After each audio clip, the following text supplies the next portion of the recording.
We've been through not just Kinney County, but Texas, the United States. We've been through a whole lot in the last almost 4 years. And the amount of damage and devastation is done to the Texas counties, the border, the cartel infiltration of the state and the United States. It's going to take a lot of work to fix what's happened. And in fact, sealing the border is going to be the easiest step of all. It's then how we protect the sovereignty of the United States from the interior enforcement is going to be the hard part. That's going to be the part of trying to track down these cartel organizations, the gangs, basically anyone that's not supposed to be here and hasn't been vetted, making them go through the proper channels, the legal channels. That's going to be where we're going to have to roll up our sleeves to do all that work. And I think Tom Homan has the attitude and the stature to be able to get that done. But I'm not. I'm going to be realistic. It's going to take a while. Unfortunately, sealing the border is going to be the easy part. It's going to be then protecting the sovereignty, the homeland is going to be the part that's going to require a whole lot of work and determination. Yeah, Tom in his recent interview has said a couple of things, pack your bags, telling Democratic governors to get the hell out of the way, kind of taking that hard line stance early. Do you think that's what is necessary to kind of handle this issue at this point? I believe so, because a lot of this, most people don't realize, a lot of self-deportation will likely occur if you have the right stance, the proper stance and deterrent. A lot of the work will be done for us. They will voluntarily leave, knowing that if they're apprehended, there's penalties that come with that, and that's going to be a major part of his operation is having that deterrence back in effect. And one reason Kinney County is kind of a unique, no, well, not really unique, but in one way, the policies are so clearly exemplified here, I guess you might say, is we have no border infrastructure. On our river, we have literally nothing. The only deterrent someone has is 3 or 4 feet of water crossing the river. So in reality, the only deterrence that exists is policy in Kinney County. Since there's no infrastructure, like actual wall or anything else, the only deterrence we have is what policies are in place. And you can really see just from by what policy is there or not there, how much traffic we have. And we've just in my office alone have prosecuted over 6,000 criminal trespass cases. In the year 2022, we had, in just that year, we've had more than 6,000 criminal charges reported within the county, including misdemeanors and felonies. I mean, in 2020, we had, put it this way, let me just kind of go through this. In 2020, we had 134 criminal charges reported. That's all criminal charges. Now, not arrest, but criminal charges. So if you're arrested on and have two criminal charges, there's two. So in 2020, we had 134. In 2021, we had over almost 4,000. And then in 2022, we had 6,000. In 2023, we had almost 6,000. So you're looking at from 6,000 or from 134 to 6,000 criminal charges exploding. The only difference between those 2 years is what policy was in place on the border. And so that's the policy alone will be a huge deterrent. And that's one thing I think you see with the migrant caravan coming. A lot of it has broken up just because of Trump being elected and certain policies that will be in place in the future. I mean, it's huge. Messaging is everything in immigration enforcement. So you think just by that strong messaging, that zero tolerance kind of policy, those things will deter one, people from coming over, but two, might even push some people back across the border who have already come. Right. Yes, that's correct.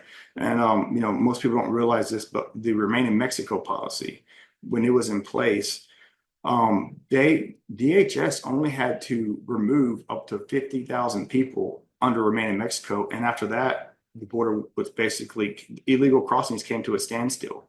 Once people realized that you had to remain in Mexico to wait your asylum hearing case, that messaging went up trail, they call it, like really south in South America, and people quit coming once Remain in Mexico was in place. It's all about messaging. If they know that you cannot come in illegally and be released, you're going to see border crossings dry up by themselves. So there's two aspects of that. There's the people who are coming, that's messaging. People that are here, that's deterrence. Like if they know if they're apprehended and they're here illegally, they're going to be removed. Most of them will, well, not most of them, a lot of them will remove themselves. It's just a carrot and stick analogy. And that's with anything, any type of law. If you don't, if you have a law in the books and there's no deterrence on violating it, then what's the point of having the law? Like, you're not going to be deterred from, committing or violating it. I mean, it just comes down to if you don't enforce laws, people aren't going to obey them. For those who don't know and aren't obviously in Kinney County or any border counties every day, what is it that you guys see? What is the strain on resources like in Kinney County?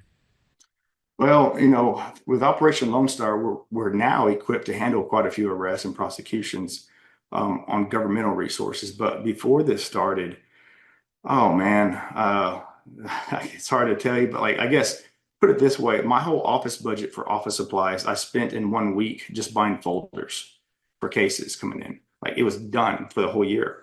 Uh, and I started off with me and just my secretary. That's all that I had because this is a small county, rural county. Criminal prosecutions are part of my job, but not a huge bulk of the work. Through Operation Lone Star, I now have 6 legal assistants and 3 assistant prosecutors to handle the caseload. So, we've greatly expanded the office's capabilities for prosecutions, and same with the sheriff's office. The amount of deputies and equipment that we now have to address this issue is there. And so, that it was, but getting those resources in place is not an easy thing. It's you can't just go to Walmart and pick up everything you need in one go. It takes a while.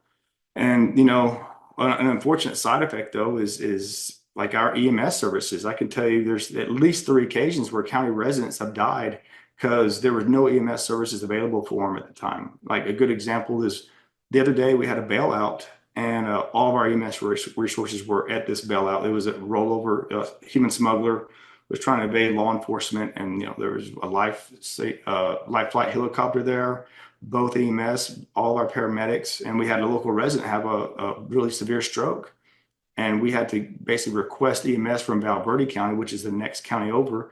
It took over 2 hours for someone to get to her, and she ended up passing away, and to do a large part because our resources were stretched thin. We didn't have enough.